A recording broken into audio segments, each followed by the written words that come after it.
Hello student, मेरी इस new video में आपका स्वागत है। और आज की इस न्यू वीडियो में मैं आपको नोट्स के बारे में जो बता रहा था पिछले कई दिनों से मैं चला रहा हूं।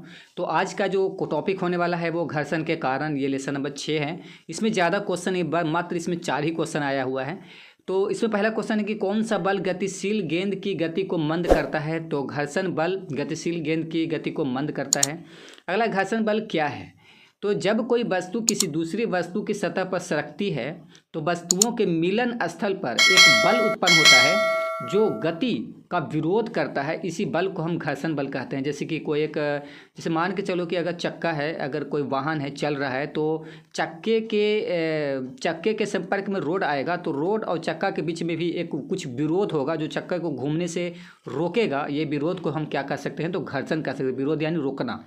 अगला क्वेश्चन है कि स्थैतिक घर्षण तथा सी घर्षण, यहाँ पे कुछ प्रॉब्लम है कि में क्या अंतर है। यहाँ पे और कुछ होगा, यहाँ पे सर्पी शायद ऐसे कुछ होगा। चलो हम इसको आगे देख लेंगे क्या है। जो अस्थिर वस्तु जब गति करने की स्थिति में आ जाती है तो इस घर्षण को स्थैतिक घर्षण कहते हैं। यानी अस्थिर वस्तु मतलब कि मान के चलो कि कोई बॉल है या कोई गेंद है, एक जगह पे है, उसको मतलब कि पावर दे दिए, मतलब कहने का मतलब उसमें ताकत लगा दिए या उसमें घर्षण कुछ करवा रहे हैं, यानी उसमें कुछ बल लगा दिए, ठीक है। तो गति करने की स्थिति में आ जाएगी, लुढ़कने लगेगा।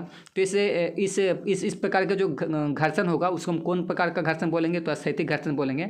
इस स्थिति में वस्तु समान गति से गति करती है, ठीक है। तो ये हो गया। और जब वस्तु किसी सतह पर त्वरित गति से सरकना आरंभ करती है यानी स्पीड में, ठीक है, तो उस समय दोनों के पृष्ठों के बीच कार्य करने वाले घर्षण को सर्पी घर्षण कहते हैं। मैं बोल रहा था ना सर्पी, यहाँ पे सर्पी लिखाएगा।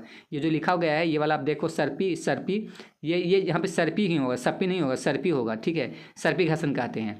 और यहाँ पे देखो सर्पी घर्षण होगा। सर्पी घर्षण बल का मान स्थैतिक घर्षण बल के मान की अपेक्षा कम होती है। सर्पी घर्षण का बल का मान स्थैतिक घर्षण के बल के मान की अपेक्षा क्या होती है, कम होती है। अगला क्वेश्चन है, और ये लास्ट क्वेश्चन है कि घर्षण बल की दिशा क्या होती है। तो घर्षण बल की दिशा सदैव गति के विपरीत दिशा में होती है, ठीक है। घर्षण बल की दिशा सदैव कैसे होती है, तो घर्षण बल की दिशा सदैव गति के विपरीत दिशा में होती है। और बस इतना ही था, 4 ही क्वेश्चन इसमें है, ठीक है।